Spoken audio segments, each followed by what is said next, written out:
Gopalganj bulletin.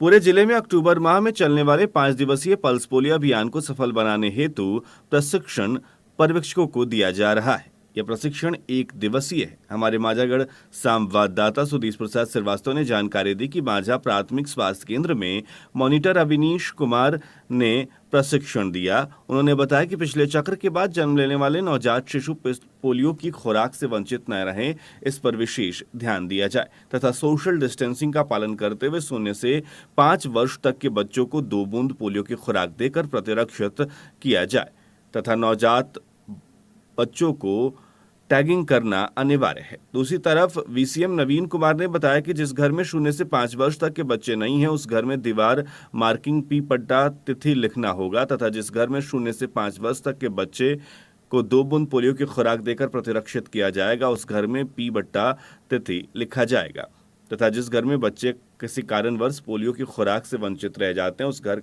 में दीवार पर एक्स बटा तिथि लिखना अनिवार्य होगा। वहीं अनुश्रवण पदाधिकारी अमित तिवारी ने बताया कि प्रखंड अंतर्गत 20 पंचायतों में 26 पर्यवेक्षकों माइक्रो प्लान के अनुसार जांच करेंगे। रिपोर्ट प्रतिदिन 6 बजे तक सुपुर्द की जाएगी। प्रत्येक पर्यवेक्षक 3 टीम की जांच करेंगे। 2 सदस्यों के 83 टीम इस टीकाकरण कार्य में लगाया जाएगा। वहीं स्वास्थ्य समिति प्रबंधक अप्रितम अचल ने कहा कि कार्य में लापरवाही बरतने वालों के विरुद्ध सख्त कार्रवाई की जाएगी।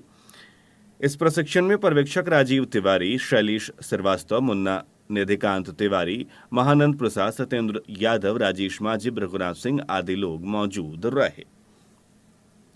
माझागढ़ प्रखंड अंतर्गत आंगनबाड़ी केंद्रों पर अन्नप्राशन के आयोजन कर सेविकाओं के द्वारा 6 माह के बच्चों को कुपोषण से बचाव हेतु जानकारी देते हुए अन्न देने की तरीके के बारे में जानकारी दी गई तथा उन्हें कुपोषण से बचाने के लिए उनके परिजनों को भी जागरूक किया गया।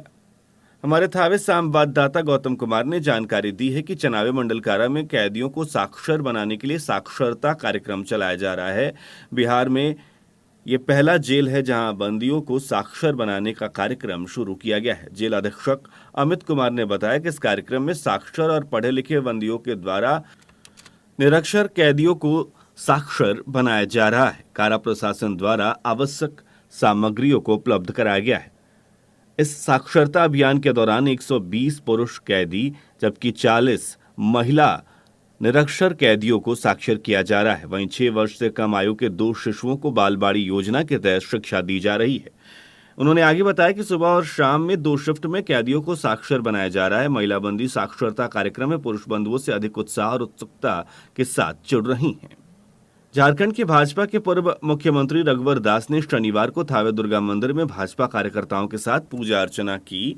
अर्चना के बाद बाजार में बने जनसंवाद मंच पर पहुंचे, जहां मंच पर जिला युवा अध्यक्ष भाजपा मनीष कुमार गुप्ता ने पूर्व मुख्यमंत्री रघुवर दास को अंगवस्त्र देकर तथा पुष्पगुच्छ देकर उनका स्वागत किया। वहीं मंच पर बैठे सभी भाजपा कार्यकर्ताओं को सम्मानित किया गया। मंच की अध्यक्षता भाजपा के मंडल अध्यक्ष भरत सिंह ने की, जबकि मंच का संचालन मनीष कुमार गुप्ता ने किया। सदर विधायक सुभाष सिंह ने जनसंवाद में उपस्थित लोगों से कहा कि जिस तरह आप लोग 3 बार मत देकर विधानसभा में भेज चुके हैं, उसी तरह एक बार फिर मौका दें ताकि शेष बचे हुए कार्यों को पूरा किया जा सके। संबोधन में विधायक ने कहा कि हम अपने विधानसभा क्षेत्र में सभी गांवों को सड़क से जोड़ने का कार्य कर चुके हैं। साथ ही विधानसभा क्षेत्र के सभी गांवों के ट्रांसफार्मर लगकर बिजली घर घर पहुंच रही है। एक बार फिर से सेवा करने का मौका अगर जनता दे तो कार्य को आगे बढ़ाया जाएगा। दुर्गा मंदिर के सड़क के चौड़ीकरण और लाइट लगाने का लक्ष्य भी पूरा किया जा रहा है। झारखंड के भाजपा के पूर्व मुख्यमंत्री रघुवर दास ने जनसंवाद में लोगों से कहा कि प्राचीन काल से ही बिहार और झारखंड का पुराना रिश्ता रहा है। हम मां दुर्गा से दोनों राज्यों की सुख शांति और विकास की प्रार्थना करते हैं। बिहार में कानून व्यवस्था में काफी सुधार हुआ है और भी सुधार की जरूरत है। उन्होंने कहा कि कानून व्यवस्था सही करने पर प्रदेश का विकास होता है। झारखंड में सुरक्षा देने पर देश विदेश के पूंजीपति व्यवसायियों ने फैक्ट्री लगाने की कोशिश की, लेकिन जैसे ही मेरी सरकार बदली सभी व्यवसायी झारखंड छोड़कर चले गए।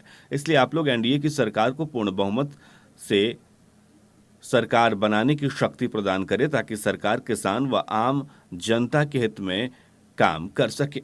उन्होंने कहा कि हमारी भाजपा सरकार सभी राज्यों को एक साथ लेकर चलने के कार्य कर रही है। बिहार कृषि प्रधान राज्य है, यहाँ कोल्ड स्टोरेज ज्यादा से ज्यादा संख्या में रहने चाहिए, जिससे बिहार का विकास अहम होगा। उन्होंने लालू परिवार पर प्रहार करते हुए राजद परिवारवाद की पार्टी बताया, जो परिवारवाद कर सरकार बनाना चाहती है।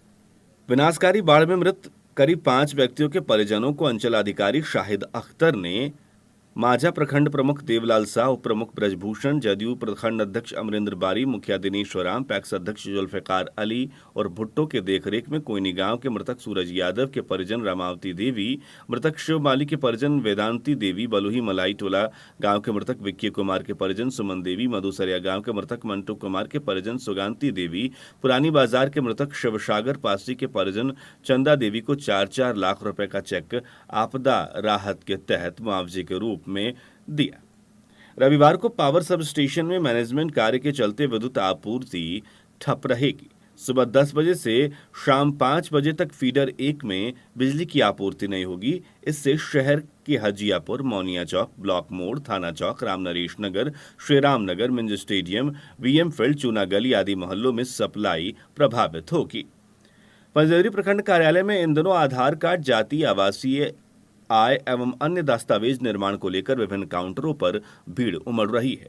एक ओर जहां कोरोना महामारी का प्रसार खत्म हुआ भी नहीं है, तो दूसरी तरफ प्रत्येक दिन आरटीपीएस काउंटर पर विभिन्न प्रकार के प्रमाण पत्रों को बनाने के लिए उम्मीदवारों की भीड़ उमड़ रही है। लगभग हर दिन प्रखंड कार्यालय परिसर में कुछ लोग ऐसा ही नजारा देख रहे हैं। सैकड़ों की संख्या में लोग विभिन्न प्रकार के प्रमाण पत्र को बनवाने के लिए आरटीपीएस काउंटर पर खड़े पाए जाते हैं, जिनके चेहरे पर मास्क नहीं होता और ना ही ये शारीरिक दूरी का पालन करते हैं। वर्तमान समय में राशन कार्ड, आधार कार्ड सहित विभिन्न योजनाओं में दस्तावेजों की अनिवार्यता तथा विद्यालयों में नामांकन प्रक्रिया ने आवश्यक दस्तावेजों की अनिवार्यता के साथ लागू किए जाने के कारण लोगों में दस्तावेज बनाने की होड़ को बढ़ावा दिया है। सीओ प्रियंका सिंह ने बताया कि विभिन्न काउंटरों पर लगने वाली भीड़ को देखते हुए पुलिस बल लगाए गए हैं और लोगों को पंक्तिबद्ध कर दस्तावेज बनाने की प्रक्रिया की जा रही है। लॉकडाउन में ढील मिलने के बाद चापाकल और लोहे के सामानों के दाम में कमी आई है और उसकी मांगों में इजाफा हुआ है। बताया जाता है कि लॉकडाउन में कई सरकारी काम भी बाधित थे और ग्रामीण इलाकों में लोगों के द्वारा काम नहीं किया जा रहा था, लेकिन लॉकडाउन में ढील मिलने के बाद इसकी मांगों में काफी इजाफा होने लगा है और लोग काफी संख्या में आकर लोहे के सामान की खरीदारी कर रहे हैं।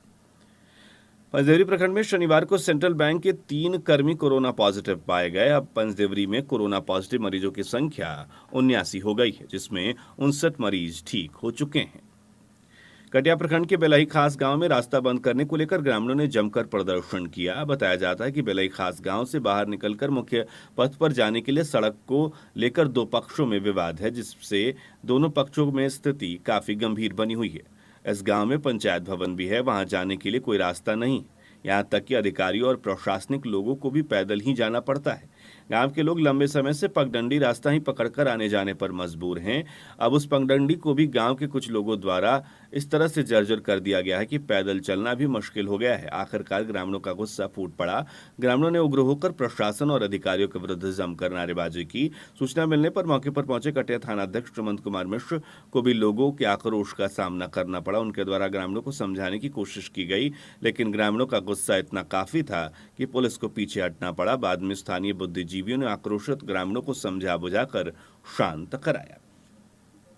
गोपालगंज में सारण डीआईजी और कमिश्नर पहुंचे। डीएम और एसपी समेत अन्य पदाधिकारियों के साथ उन्होंने बैठक की। जिला समन्वय सभा कक्ष में यह बैठक आयोजित हुई।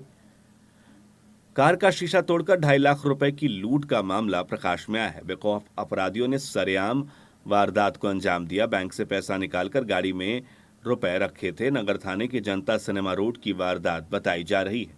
विशंबरपुर पुलिस ने 2 शराब तस्करों को गिरफ्तार कर जेल भेज दिया। थानाध्यक्ष अशोक कुमार ने बताया कि एसआई महेश मंडल के द्वारा बोजू छापर मंदिर के पास जांच अभियान चलाया जा रहा था। जांच के क्रम में माझा थाने के बहुराता गांव के 2 शराब तस्कर अली अख्तर और वसंत बैठा को शराब के साथ गिरफ्तार किया गया।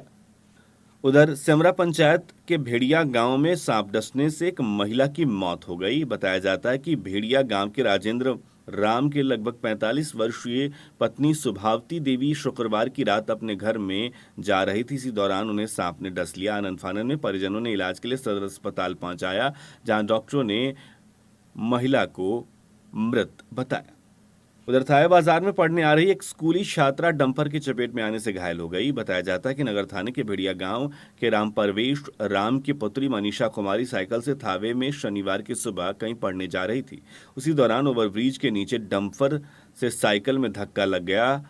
वहीं बताया जाता है कि धक्का लगने के बाद मनीषा का पैर टूट गया। परिजनों ने इलाज के लिए सदर अस्पताल भर्ती कराया। घायल छात्रा उत्क्रमित माध्यमिक विद्यालय सेमरा के वर्ग 10 की